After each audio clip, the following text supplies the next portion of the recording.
Good morning, everyone. This is Jeffy Kennedy, author of Epic Fantasy Romance. I'm here with my first cup of coffee.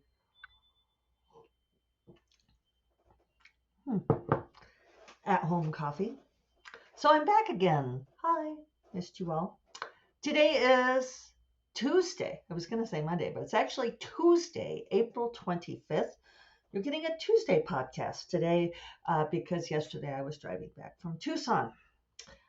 So apologies for no podcast Friday, no podcast yesterday. So you get the bonus podcast today. Does it count as a bonus if it's makeup? Never know. I have lots of news for you all, though. Um, of course, the big exciting news is Rogue Familiar released. Yes, came out yesterday. So, oops, I forgot to silence my phone. Un momento. Okay, uh, so yes, finally got the book finished, got it uploaded, and it came down to the wire. Maybe I'm like gas, which is not a flattering comparison, but expand to fill the space you need. Sometimes I think time works that way. Um, I needed all that time to get Rogue Familiar done. Uh, yeah, so let's see, Wednesday I finished incorporating proofs.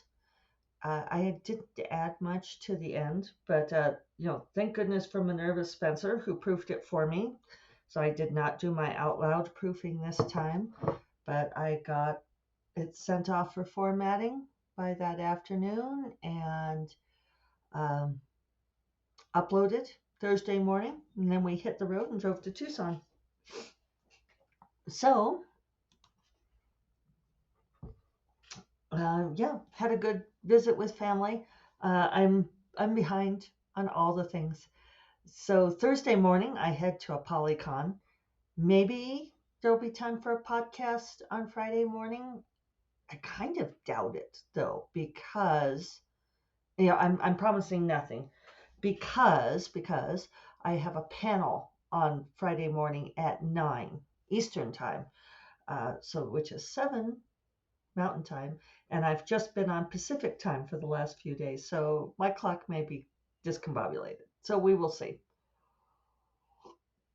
I'm calling it unlikely. It would be fun to do a podcast with someone, um, one of the guests there, but I don't know. I don't see it happening. Uh, Probably because also we will be up late Thursday night drinking with each other. But that's the whole point of a con, right?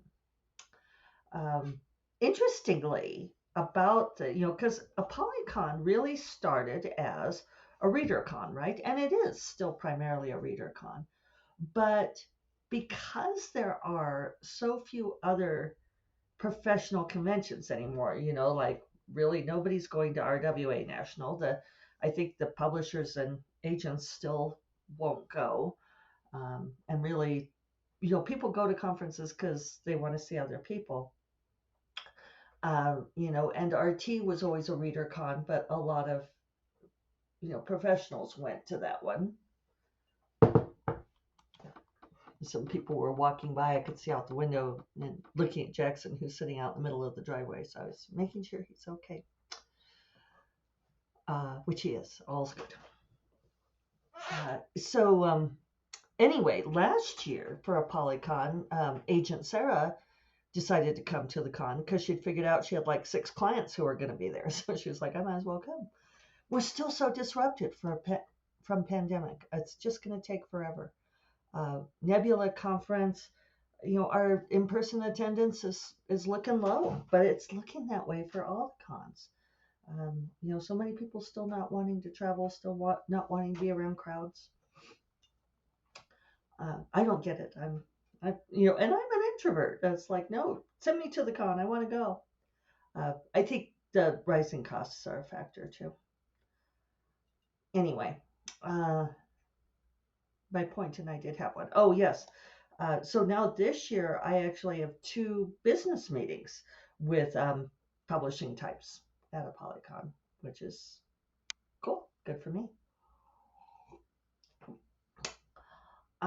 So yeah, really excited to get Rogue Familiar out in the world, and even more so because a couple of the early reader reviewers, um, y'all are loving it. And if you listen to this podcast regularly, you know what a struggle this book was. And one reader messaged me over the weekend and sent me this long analysis of what she thought was really great about the book, talking about Jedrin and Salaya's recovery from trauma and how they meet each other. As she said some really interesting things. I'm going to read some of them to you. Okay, so I love that she says these things. She says, these are delicate stories to write because they swing wildly between Wuthering Heights level codependent abusive relationships or the cheap magical sex that cures everything. But you did it exactly right with Salaya and Jedrin. She isn't some incredibly insightful human who just knows he's good. She's an equally damaged person who recognizes him because she's like him. That commonality lets them know when to call out the BS and when to give space or nonverbal support. But also, they are so damaged. If the pace had been faster, I wouldn't have believed in the possibility of their HEA.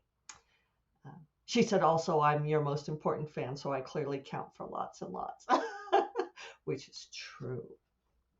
No, you are all my most important fans. But anyway, it was really interesting to read that because I didn't realize that was what the book was about. Nowhere along the way did I know that that was what the book was about. But reading her analysis, it's like, oh, I guess that is what I was doing.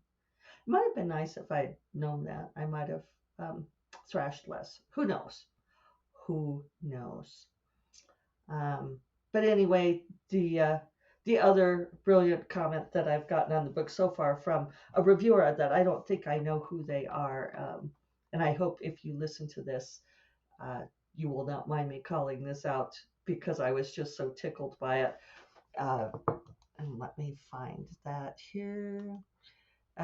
It's the first review to pop up on Amazon. It's always interesting to see which are the first. And gave 5 stars and says it's the story's great fun and everything. Thank you. I'm so glad you thought so. But then they said, just overlook Vale, the plot advancing Wonder Horse. Vale is a Wonder Horse, and I stand by that. Yes, he performs several critical rescues, but I don't feel like he really advances the plot that much. I mean, after all, he's just a horse. But I feel like I want to use that in promo for the book. Veil the plot advancing Wonder Horse. So yeah, things are good in my world. Good visit with family. Got to do some hiking. Got a little sun, I see. It was really beautiful weather. It's cool here in Santa Fe. Cool spring. I'm probably going to be bringing the hanging baskets in a couple of times with some freezes. So that's what I get for getting them early, right? So yeah, now I just have a couple of days of turnaround.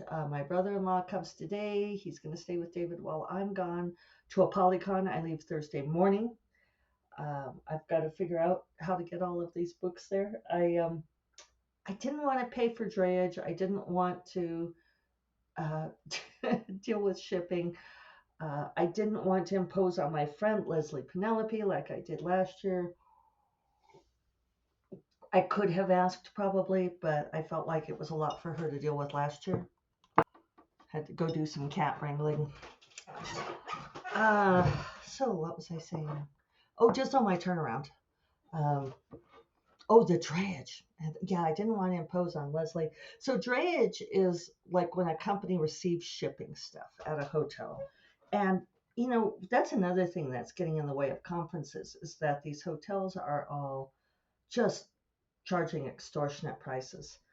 So they charge a lot to receive the boxes of books.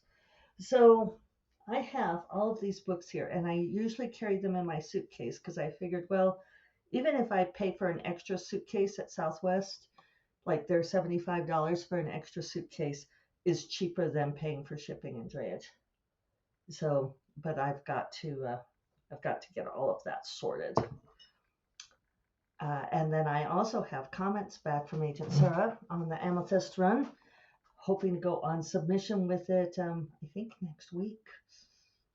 So the next 2 days are going to be all of this transition, household stuff, packing, and then also working on those edits. Sarah says they're not much.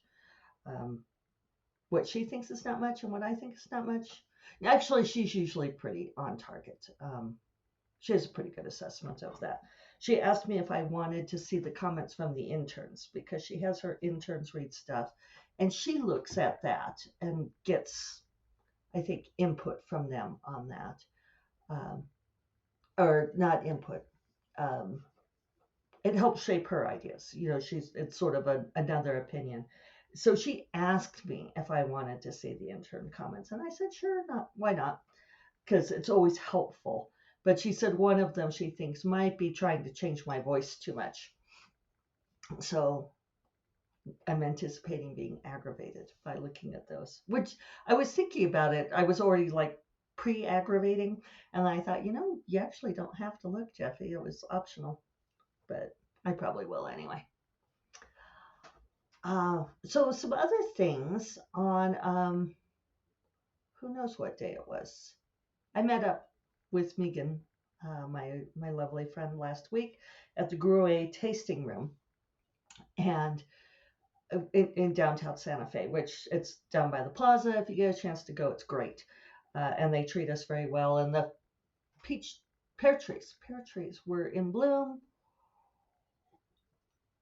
It was a lovely, lovely evening. We had great conversation. So it was Monday. It was a week ago Monday. Time flies. Anyway, my point, and I do have one. Oh, second time I've said that today. I'm definitely like in my. I'm happy. I'm unburdened, having this book done, but also like keyed up, all the things to do. So I was sitting there waiting for Megan, who got snagged by a last minute work thing. So she was running 20 minutes late. I was fine. I had my lovely table, I had my wine, and I had my Kindle, right? As we all do. So I'm sitting there reading my book. What was I reading? Oh, I'm reading an interesting book called Her Lost Words. Let me get the author. By Stephanie Marie Thornton. It's one where I saw a review of it and picked it up because of a review, and I don't do that very often. But it's the story of Mary Wollstonecraft, who was, early women's rights activist and writer, and her daughter, Mary Godwin, who became Mary Shelley. And I'm not sure I ever realized that Mary Shelley was Mary Wollstonecraft's daughter. Mary Shelley, of course, being the author of Frankenstein's Monster, among other things. So this book is wonderful. It's very true to fact, but also fictionalized in a delightful way, and it goes back and forth in the narratives between the two women. So the two women at approximately the same age, although at different time periods, right? Because by the time Mary Godwin is 20, her mother has died. Her mother died when she was very young. So possibly in childbirth. I don't know if I'm misremembering that. But anyway, it's really good. So I'm sitting there reading my book, enjoying it. And I, glancing around, enjoying the ambiance. And I noticed this woman sitting at the table next to me. And she's at a high table and she's kind of facing me. And, she's got the windows behind her, and then the beautiful gray tasting room, is really delightfully designed. And the colors she's wearing and her natural coloring, she was kind of a pale blonde, probably about my age. And she was sitting there with her glass of wine, gazing out at the pear blossom trees. And she just looked really lovely. And so I said to her, I said, you look so great sitting there. It's such a great picture. Would you like me to take a picture of you? And she said, oh, no. And she said, I just hate how I look in pictures. And I said, well, you would like this one because you look really great. And I could just take it with, what with your phone for you if you would. Because I think she was traveling by herself. The table said reserved, but it was just her. Maybe she was local, but I got the feeling she wasn't local. Uh, so, so then she agreed, and I took this picture of her, and she looked at it, and she said, "Wow, that is a great picture." The framing was just perfect, and all the colors. It was very artistic. So, and I was glad she liked it. And I said, "Sure." And and then I don't remember how she asked something about me, or she asked me if I was an artist. She said, "Are you an artist?" And I said, "No, no, I'm a writer." And she said, "Well, it's the same thing." And I said, "Well, different medium, but yeah, close." And she said, "What?" She said, "Well, what I have heard of you." And you all know that, like, I've agonized about this question before, because this is what you get when people find out that you're a writer. She may have asked me what I write, and I said I write epic fantasy romance. I'm a novelist. And she looked impressed, which was nice. And then she said, "What I've heard of you." And I think what people ask when they're asking this is they want to know if they're meeting someone famous, right? They want to know if this is like a celebrity encounter moment.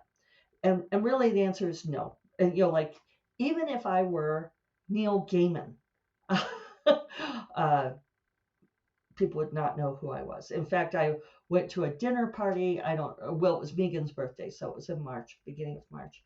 And it was a bunch of people who didn't know each other very well gathered around celebrating Megan's birthday. And so we were kind of doing, somebody started this as slightly as an icebreaker, and it was amusing because they were acting like it was family dinner. And they said, "Well, how was everybody's day? What was the best thing that happened to you today?"